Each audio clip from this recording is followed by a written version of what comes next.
All right, guys, here we go again.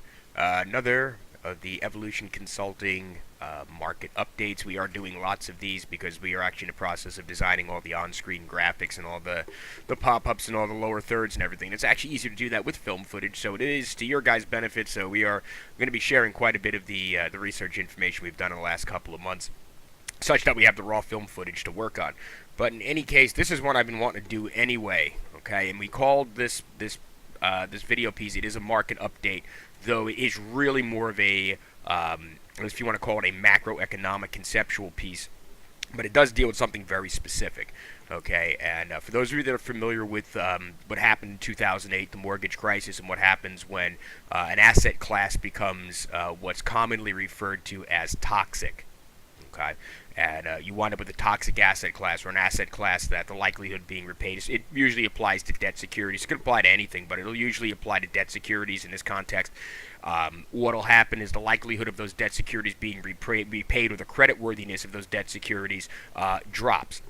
And we've seen it through lots of different asset classes. I mean, U.S. federal debt was downgraded, or the mortgage bonds or the mortgage-backed securities, MBSs, circa 2008 were downgraded. They reach a point when it's called toxic asset class, okay, which is, in other words, a real polite way of saying something you don't want in your portfolio, which brings us to something called SLABS, which is an acronym.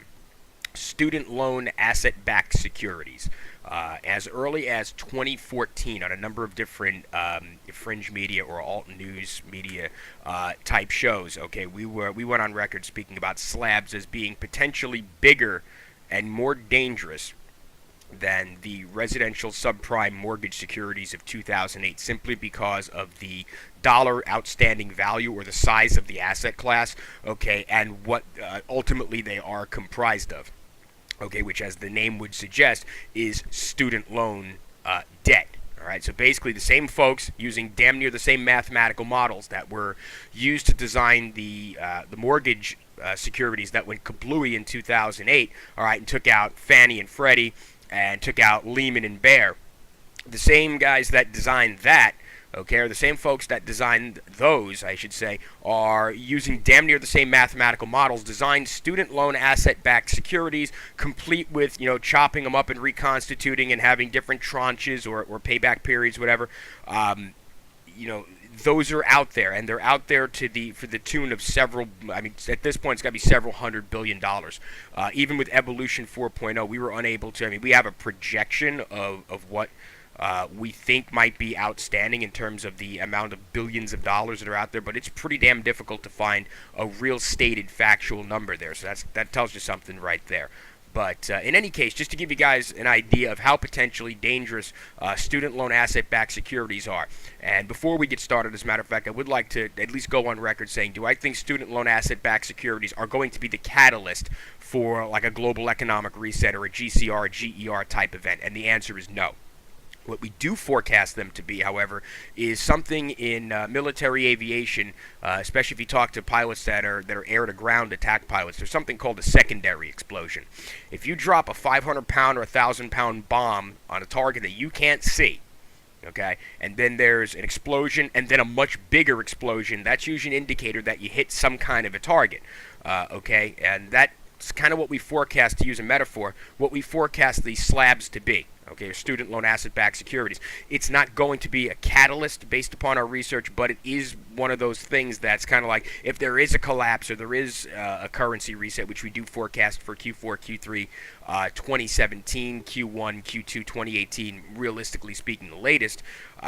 If there is that type of event, this is certainly, or the SLABS asset-backed securities, or student loan asset-backed securities, SLABS, represent a major secondary implosion component, which makes whatever's happening make it that much worse. Just to give you guys an idea of how much student debt there is. We do a lot of research. We do this type of research every single day. All right, and every once in a while we just come upon stuff that just makes us go, wow.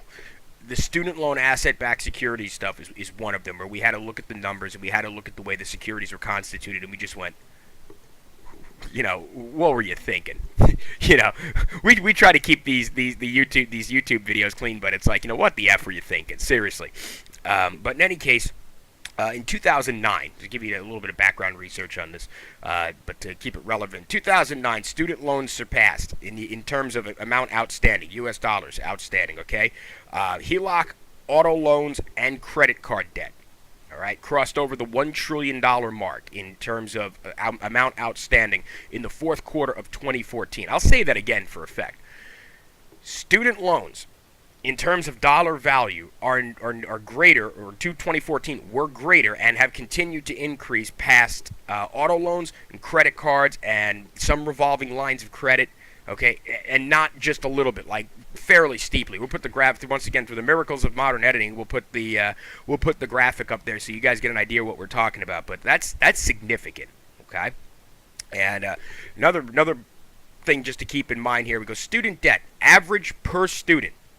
Okay, is 2005 is $20,000 per student. That was the average borrowed. And that's taking into account, based upon our analysis, that's a 4-year degree. $20,000 in 2005. 2015, we're talking about $35,000. Now, those are the reported numbers. You see those figures in like Bloomberg. You see those in, any of the reporting. Even some of the government pages will have them reported like that. Okay, $35,000 for your 4-year degree, guys. That's just the tuition. Okay, that doesn't count additional stuff that may have been borrowed per student for things like housing, okay, for things like books, and for other ancillary costs. So the real numbers that we came up with for 2015, okay, it says $35,000. We're looking more like $50,000 per student. That's a real number by the time you take into account those are folks that are going away to 4-year schools, which I did not have the luxury of doing. Nor did I have the desire, oddly enough, and I'm kind of thankful for that in a way. However, we're looking at about 50 grand, okay, per student. That's we call that the non-adjusted realistic rate, okay. Like you said, even with unemployment numbers and non-farms and all that good stuff, there's the reported number, and then there's what's really going on. But in any case, we're talking about student loan asset backed securities. Now, there's kind of something unique. Now, those are from Sallie Mae. Nearly all of those are from Sallie Mae, which, as you guys know, if you've been following along, the company split into two things. It's split into Navient. Okay, and it's split, and then they also kept the Sallie Mae name alive for some reason. That was largely just a rebranding thing because most people are not fans of Sallie Mae. They're about as big of fans of those as they were of Freddie Mae and Fannie Mac. Now, Fannie Mae, Freddie Mac, and Sallie Mae all have something in common, guys. Okay, they're not government-owned entities. They're not government-owned businesses. They're what's called a GSE. Okay, and those that you took your Series 7 or your Series 63 will know that acronym. It stands for Government Sponsored Enterprise, which just means that they have the approval of the federal government to, or an exclusivity to do business with the federal government in some capacity. In the instance of Fannie Mae and Freddie Mac, it was mortgages, and in the instance of Sallie Mae, now Sallie Mae and Navient, was for student lending. Okay, and the amounts outstanding, just so you guys have a heads up, based upon our research, 2016, April 26th. Okay, you got $1.129 trillion outstanding. That's federal. Okay, that's federal loans in whatever form they may be. And in the private department, or the private loan sector, you got 91.8 or so billion. Okay, those are reported numbers. We kind of fact-checked them, and that's plus or minus a little bit. I mean, when the numbers get that big, who really cares? But those just to give you an idea of the proportionate difference in private loans and federal loans. Now, here's where it gets relevant, okay? Those securities were tranched up, which means they were, if a security was sold, it could be disassembled and reassembled a different way with different interest period payments making up one security. So they could be reconstituted a million times. Now, if that sounds vaguely familiar, yes, correct. 1,000 points in control of the board. That's exactly what happened with the 2008 subprime mortgage securities. Okay, they were bad enough they were sold off as they were, but then they were retranched so you would get a different letter rating from a rating agency. For instance, a lot of somehow through the miracles of companies like Fitch and S&P and Moody's, okay, you would get a AAA rating, and it was on absolute, garbage securities, or very low chance of them ever being paid back. Now, all right, as of a few days ago, now we've been reporting on this since 2014. We've been doing the research on it, okay? And as of a couple of few days ago, all of a sudden we have, Standard & Poor's, we have Moody's, we have Fitch coming out, downgrading student loan debt, or a lot of the SLABS, to junk status from AAA.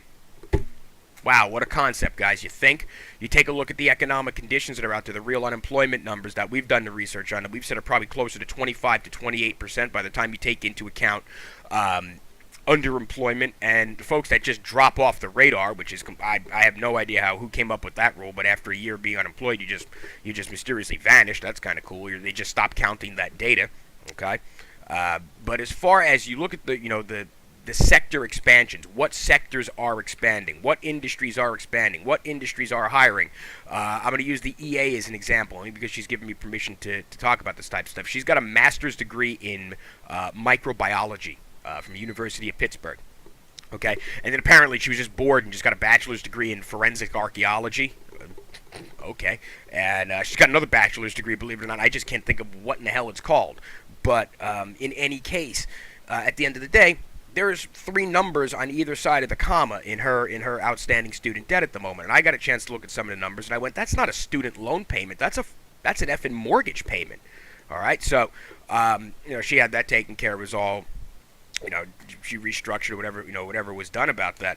But at the end of the day, guys, you don't have to be an economist. You don't have to be a rocket scientist to figure out that the chances of these student loans ever being repaid, never mind repaid before the global economic reset, are exactly 0. All right. So that being said, all right, 10 minutes into this already, guys, if you invest in, or you have money in, I don't even want to call them investments, but if you have money in any kind of structured banking products, okay. And I'm even going to go so far as to include mutual funds in this. But if you guys either get a new job, or you have a retirement account, or you have an investment where you have an investment advisor and he hands you one of those pieces of paper that just says, check the box, moderate growth, sort of growth, high risk, ridiculous, I call those Chinese food menu investments, okay, because they're just prepackaged, pre-constituted banking products that are all thrown in a blender that give you various risk profiles and various likely volatility profiles, and then they're legally able to sell those off as, again, it's check the box for what you want, capital growth, capital protection, and there's 1,000,006 ways of phrasing what those products are. However, please keep in mind that those types of securities, just like the mortgage-backed securities of 2008, okay, have found their way into many corners of finance, of banking. Okay, so what we're going to suggest you do is just in your own time, sit down, be it by yourself, if you manage your own investments, or with your appropriate financial advisor, or financial consultant, whoever handles your finances, guys, or whoever's responsible for handing you the, here you go, check one of the boxes for what applies or what's appropriate.